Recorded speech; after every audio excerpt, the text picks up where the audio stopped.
ಎಲ್ಲರಿಗೂ ನಮಸ್ಕಾರ. ಭಾಷಾ LSRW ಫೌಂಡೇಶನ್ ಚಾನೆಲ್ಗೆ ಸ್ವಾಗತ. ಇವತ್ತು 8th ಕ್ಲಾಸ್ ಕನ್ನಡ ಭಾಷೆಯ ಸೆಕೆಂಡ್ ಲ್ಯಾಂಗ್ವೇಜ್ ಕನ್ನಡ ಭಾಷೆಯ ಗದ್ಯ ಭಾಗವಾದ ಬುದ್ಧನ ಸಲಹೆ ಮೊದಲೇ ಪಾಠವಾದ ಬುದ್ಧನ ಸಲಹೆಯ ವಿಶ್ಲೇಷಣೆ. ಈ ಕೆಳಗಿನ ಪ್ರಶ್ನೆಗಳಿಗೆ ಅಪೂರ್ಣ ಹೇಳಿಕೆಗಳಿಗೆ 4 ಆಯ್ಕೆಗಳನ್ನು ನೀಡಲಾಗಿದೆ. ಸರಿಯಾದದನ್ನ ಅವುಗಳಲ್ಲಿ ಸೂಕ್ತವಾದ ಉತ್ತರವನ್ನು ಆರಿಸಿ ಕ್ರಮಾಕ್ಷರದೊಂದಿಗೆ ಬರೆಯಿರಿ. ಸ್ವತಂತ್ರ ಸಹಜವಾಗಿ ಉಚ್ಚರಿಸುವ ಅಕ್ಷರಗಳು ಸ್ವರಗಳು. ಕನ್ನಡ ವರ್ಣಮಾಲೆಯಲ್ಲಿರುವ ಸ್ವರಾಕ್ಷರಗಳ ಸಂಖ್ಯೆ 13. ಮೂಗಿನ ಸಹಾಯದಿಂದ ಉಚ್ಚರಿಸಲ್ಪಡುವ ಅಕ್ಷರಗಳು ಅನುನಾಸಿಕ. ಉತ್ಕಟ ಪದದ ಅರ್ಥ ಪ್ರಬಲ. ಸ್ವಾರ್ಥ ಪದದ ವಿರುದ್ಧಾರ್ಥಕ ನಿಸ್ವಾರ್ಥ. ಕೆಳಗಿನ ಪ್ರಶ್ನೆಗಳಿಗೆ ಒಂದೊಂದು ವಾಕ್ಯದಲ್ಲಿ ಉತ್ತರ ಬರೆಯಿರಿ. ಕಪಿಲ ವಸ್ತುವಿನ ಅರಸ ಮನೆತನದ ಹೆಸರೇನು? ಕಪಿಲ ವಸ್ತುವಿನ ಅರಸು ಮನೆತನದ ಹೆಸರು ಸಾಕ್ಯ ವಂಶ. ಸಿದ್ಧಾರ್ಥನ ತಂದೆ ಹೆಸರೇನು? ಸಿದ್ಧಾರ್ಥನ ತಂದೆ ಹೆಸರು ಶುದ್ಧೋಧನ. ಗಂಗಾದೇವಿ ಯಾವ ಸಮುದ್ರವನ್ನು ಸೇರುತ್ತದೆ? ಗಂಗಾ ನದಿಯು ಬಂಗಾಳ ಕೊಲ್ಲಿಯನ್ನು ಸೇರುತ್ತದೆ. ವಸ್ತ ಮತ್ತು ಮಗಧ ರಾಜ್ಯಗಳ ನಡುವೆ ಹರಿಯುವ ನದಿಯ ಹೆಸರೇನು? ವಸ್ತ ಮತ್ತು ಮಗಧ ರಾಜ್ಯಗಳ ನಡುವೆ ಹರಿಯುವ ನದಿಯ ಹೆಸರು ರೋಹಿಣಿ. ವಸ್ತ ಮತ್ತು ಮಗಧ ರಾಜ್ಯಗಳ ನಡುವೆ ಶಾಂತಿ ನೆಲೆಸುವಂತೆ ಮಾಡಿದವರು ಯಾರು? ವಸ್ತ ಮತ್ತು ಮಗಧ ರಾಜ್ಯಗಳ ನಡುವೆ ಶಾಂತಿ ನೆಲೆಸುವಂತೆ ಮಾಡಿದವರು ಗೌತಮ ಬುದ್ಧ. ವಸ್ತ ಮಗಧ ರಾಜ್ಯದವರು ಯುದ್ಧ ಏಕೆ ನಿಲ್ಲಿಸಿದರು?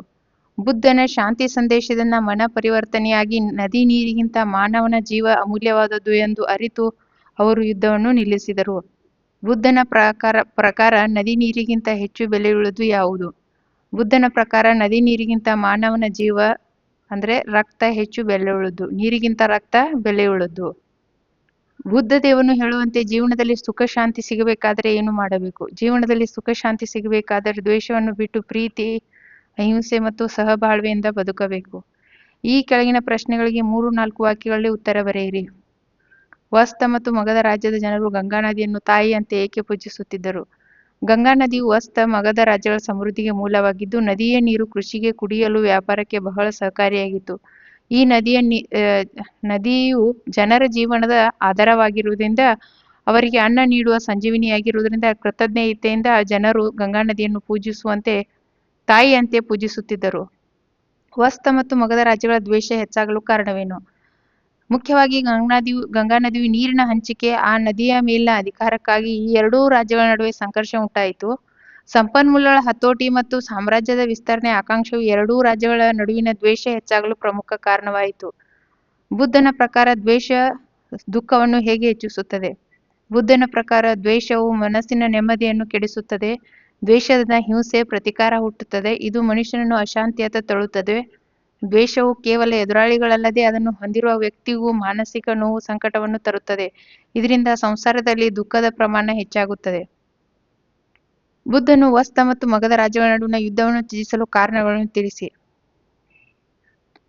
ಬುದ್ಧನು ಅಹಿಂಸೆ, ಶಾಂತಿಯ ಹರಿಕಾರನಾಗಿದ್ದನು. ಯುದ್ಧದಿಂದ ಅಪಾರ ಹಾನಿಯೂ ಆಸ್ತಿಪಾಸ್ತಿಯ ನಾಶವಾಗುವುದೆಂಬುದು ಅವನಿಗೆ ತಿಳಿದಿತ್ತು.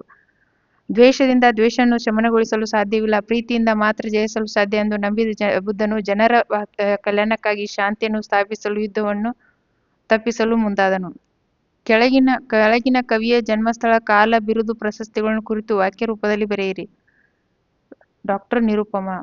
ಡಾಕ್ಟರ್ ನಿರುಪಮಾ 1933ರಲ್ಲಿ ತುಮಕೂರು ಜಿಲ್ಲೆ ಕೊಟಗೇರಿ ಹೊಳವನಹಳ್ಳಿಯಲ್ಲಿ ಜನಿಸಿದರು. ಇವರ ಪ್ರಮುಖ ಕೃತಿಗಳೆಂದರೆ ಅಮೃತ ಕಲಶ, ಭುವನ ವಿಜಯ, ಭಾವಮುಖಿ, ರಣಹದ್ದು, ಶತಮಾನದ ಮಕ್ಕಳ ಸಾಹಿತ್ಯ ಮುಂತಾದವುಗಳು.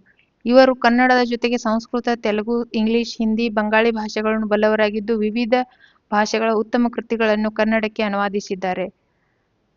ಕೆಳಗಿನ ವಾಕ್ಯ ಮತ್ತು ಹೇಳಿಕೆಗೆ ಸಂದರ್ಭ ಮತ್ತು ಸಾರಾಂಶವನ್ನು ಬರೆಯಿರಿ. ನೀವು ಯುದ್ಧ ಮಾಡಲು ಏಕೆ ಸಿದ್ಧರಾಗುತ್ತೀರಿ? ಈ ವಾಕ್ಯವನ್ನು ನಿರುಪಮಾ ಅವರು ಬರೆದಿರುವ ಶತಮಾನಗಳ ಮಕ್ಕಳ ಸಾಹಿತ್ಯ ಪುಸ್ತಕದಿಂದ ಆಯ್ದು ಬುದ್ಧನ ಸಲಹೆ ಪಾಠದಿಂದ ಆರಿಸಲಾಗಿದೆ. ಈ ಮಾತನ್ನು ಭಗವಾನ್ ಬುದ್ಧನು ವಸ್ತ ಮಗಧ ರಾಜ್ಯಗಳ ಜನರಿಗೆ ಕೇಳಿದನು. ವಸ್ತ ಮತ್ತು ಮಗಧ ರಾಜ್ಯಗಳ ಜನರಲ್ಲಿ ಕಾಲಕ್ರಮೇಣ ಸ್ವಾರ್ಥ ಆವರಿಸಿ ನದಿಯ ಮೇಲೆ ತಮ್ಮ ಸಂಪೂರ್ಣ ಅಧಿಕಾರವನ್ನು ಸ್ಥಾಪಿಸಬೇಕೆಂಬ ದುರಾಸೆ ಹೆಚ್ಚಾಯಿತು. ಅದು ಹೆಮ್ಮರವಾಗಿ ಬೆಳೆದು ದ್ವೇಷ ಹೆಚ್ಚಾಗಿ ಯುದ್ಧಕ್ಕೆ ನಿಂತಾಗ ಭಗವಾನನು ಬುದ್ಧನನ್ನು ಅಲ್ಲಿಗೆ ಬಂದು ಈ ಮೇಲಿನಂತೆ ಕೇಳಿದನು. ಯುದ್ಧಕ್ಕೆ ದ್ವೇಷವೇ ಕಾರಣ ಎಂಬುದು ಇಲ್ಲಿ ವ್ಯಕ್ತವಾಗುತ್ತದೆ. ಮನುಷ್ಯನ ರಕ್ತ ನದಿ ನೀರಿಗಿಂತ ಬೆಲೆಯುಳ್ಳದು. ಈ ವಾಕ್ಯವನ್ನು ಡಾಕ್ಟರ್ ನಿರುಪಮ ಅವರು ಬರೆದಿರುವ ಶತಮಾನಗಳ ಮಕ್ಕಳ ಸಾಹಿತ್ಯ ಪುಸ್ತಕದಿಂದ ಆಯ್ದು ಬುದ್ಧನ ಸಲಹೆ ಪಾಠದಿಂದ ಆರಿಸಲಾಗಿದೆ. ಈ ಮಾತನ್ನು ವಸ್ತ ಮಗಧ ರಾಜ್ಯಗಳ ಜನರು ಭಗವಾನ್ ಬುದ್ಧನಿಗೆ ಹೇಳಿದರು. ಗಂಗಾ ನದಿಯ ಮೇಲೆ ಪ್ರಭುತ್ವ ಸಾಧಿಸಲು ವಸ್ತ ಮಗಧ ರಾಜ್ಯಗಳೆರಡೂ ಯುದ್ಧಕ್ಕೆ ಮುಂದಾದವು. ಎರಡೂ ಕಡೆಯ ಸೈನ್ಯಗಳನ್ನು ನೋಡಿ ಅವುಗಳ ಮಧ್ಯೆ ಭಗವಾನ್ ಬುದ್ಧನು ನಿಂತು ಎಲ್ಲರನ್ನೂ ತಮ್ಮ ಬಳಿಗೆ ಕರೆದು ಯುದ್ಧಕ್ಕೆ ಕಾರಣವನ್ನು ಕೇಳಿದನು. ಕಾರಣ ತಿಳಿದು ನದಿಯ ನೀರು, ಮಾನವ ರಕ್ತ ಇವೆರಡರಲ್ಲಿ ಯಾವುದು ಹೆಚ್ಚು ಬೆಲೆಯುಳ್ಳದ್ದು ಎಂದು ಪ್ರಶ್ನಿಸಿದಾಗ ಎರಡೂ ಕಡೆಯವರು ಉತ್ತರಿಸುವ ಮಾತು ರಕ್ತಪಾತ. ಈ ಮಾತು ಬಂದಿದೆ.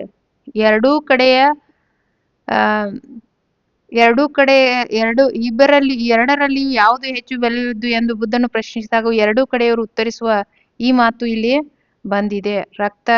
ಮನುಷ್ಯನ ರಕ್ತ ನದಿ ನೀರಿಗಿಂತ ಬೆಲೆಯುಳ್ಳದು. ರಕ್ತಪಾತ ನಿಷೇಧಿಸಿದ ಎಂಬುದು ಇಲ್ಲಿನ ಸ್ವಾರಸ್ಯ.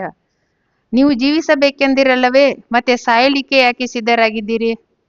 ಈ ವಾಕ್ಯವನ್ನು ನಿರುಪಮ ಅವರು ಬರೆದಿರುವ ಶತಮಾನಗಳ ಮಕ್ಕಳ ಸಾಹಿತ್ಯ ಪುಸ್ತಕದಿಂದ ಆಯ್ದು ಬುದ್ಧನ ಸಲಹೆ ಪಾಠದಿಂದ ಆರಿಸಲಾಗಿದೆ.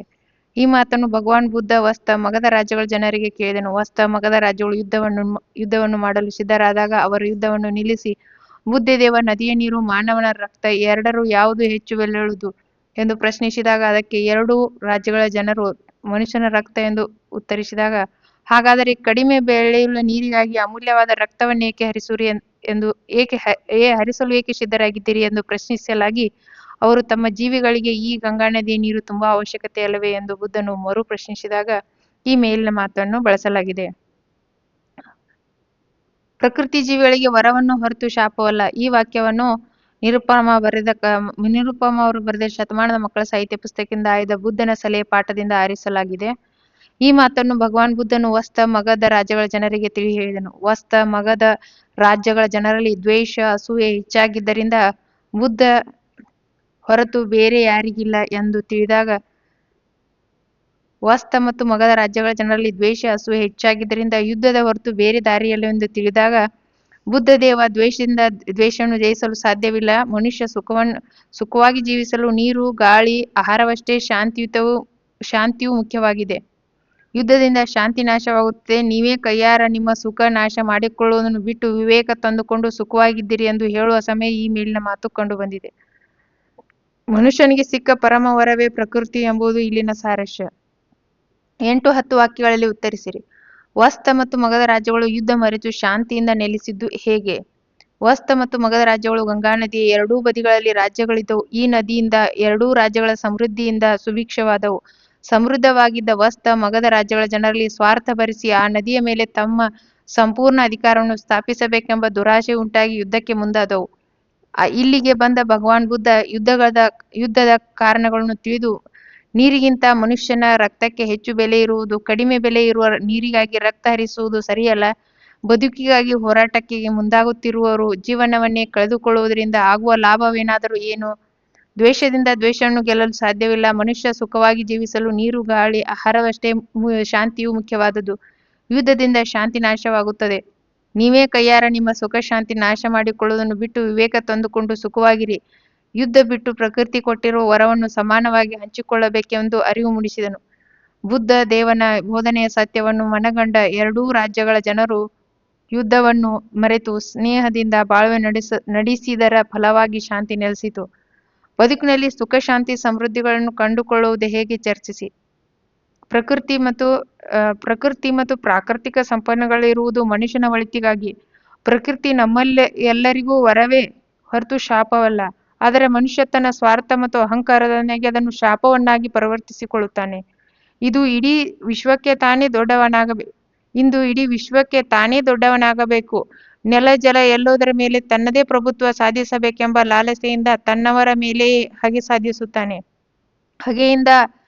ಹಗೆಯನ್ನು ಗೆಲ್ಲಲು ಸಾಧ್ಯವಿಲ್ಲ ಎಂದಾದರೂ ದುಃಖಕ್ಕೆ ಹಾನಿ ಮಾಡಿಕೊಂಡಿರುತ್ತದೆ. ಹಗೆಯಿಂದ ಹಗೆಯನ್ನು ಗೆಲ್ಲಲು ಸಾಧ್ಯವಿಲ್ಲ ಎಂದು ಅದು ಎಂದಾದರೂ ಒಮ್ಮೆ ದುಃಖಕ್ಕೆ ಹಾನಿ ಮಾಡಿಕೊಡುತ್ತದೆ. ಈ ಹಗೆತನದಿಂದಾಗಿ ಮನುಷ್ಯ ತನ್ನ ವಿವೇಕವನ್ನು ಕಳೆದುಕೊಳ್ಳುತ್ತಾನೆ. ಆತ ಬದುಕಲು ಗಾಳಿ, ನೀರು, ಆಹಾರ ಎಷ್ಟು ಮುಖ್ಯವೋ ಸುಖ, ಶಾಂತಿ, ನೆಮ್ಮದಿಯೂ ಅಷ್ಟೇ ಮುಖ್ಯ ಎಂಬುದನ್ನು ಅರಿತುಕೊಳ್ಳಬೇಕಾಗಿದೆ.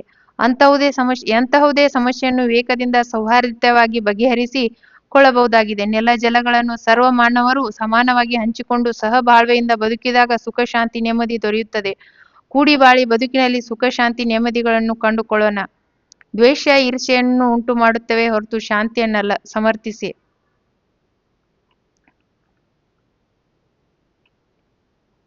ನೋಡ್ರಿ, ದ್ವೇಷ ಈರ್ಷೆಯನ್ನು ಉಂಟು ಮಾಡುತ್ತದೆ ಹೊರತು ಶಾಂತಿಯನ್ನಲ್ಲ. ಸಮರ್ಥಿಸಿ. ದ್ವೇಷವು ಹಸುವಿಂದ ಹುಟ್ಟಿಕೊಂಡದ್ದು. ದ್ವೇಷವು ಹೊಟ್ಟೆ ಕಿಚ್ಚಿನಿಂದ ಕೂಡಿದ್ದು. ತಾನಚ್ಚಿದ ಬೆಂಕಿಯು ತನ್ನದೇ ದಹಿಸುವಂತೆ. ದ್ವೇಷವು ಉಗಲನಾವಸ್ಥೆ. ನೋಡ್ರಿ, ದ್ವೇಷವು ಹಸುವಿಂದ ಹುಟ್ಟಿಕೊಂಡದ್ದು. ದ್ವೇಷವು ಹೊಟ್ಟೆ ಕಿಚ್ಚಿನಿಂದ ಕೂಡಿದ್ದು. ತಾನಚ್ಚಿದ ಬೆಂಕಿಯು ತನ್ನನ್ನೇ ದಹಿಸುವಂತೆ.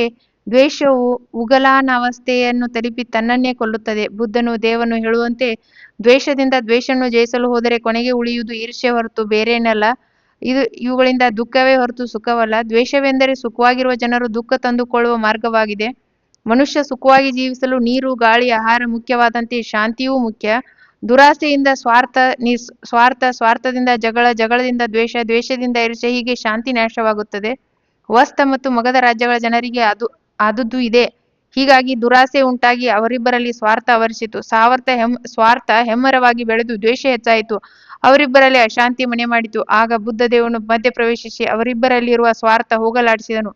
ಆಗ ಎಲ್ಲರೂ ನೆಮ್ಮದಿ ಸುಖ ಶಾಂತಿಯಿಂದ ನೆಲೆಸಿದರು. ಇದರಿಂದ ನಾವು ಸ್ಪಷ್ಟವಾಗಿ ತಿಳಿದುಕೊಳ್ಳುವುದೇನೆಂದರೆ ದ್ವೇಷವು ಈರ್ಷ್ಯೆಯನ್ನು ಉಂಟು ಮಾಡುತ್ತದೆ ಹೊರತು ಶಾಂತಿಯನ್ನಲ್ಲ. ಸೊ ಐ ಹೋಪ್ ನಿಮ್ಗೆಲ್ಲ ಬುದ್ಧನ ಸಲಹೆ ಪಾಠದಿಂದ ಅರ್ಥ ಮಾಡ್ಕೊಂಡಿದ್ದೀರಿ, ತಿಳಿದಿದೆ ಅಂತ ಭಾವಿಸ್ತಾ ಧನ್ಯವಾದಗಳನ್ನ ಹೇಳ್ತೀನಿ.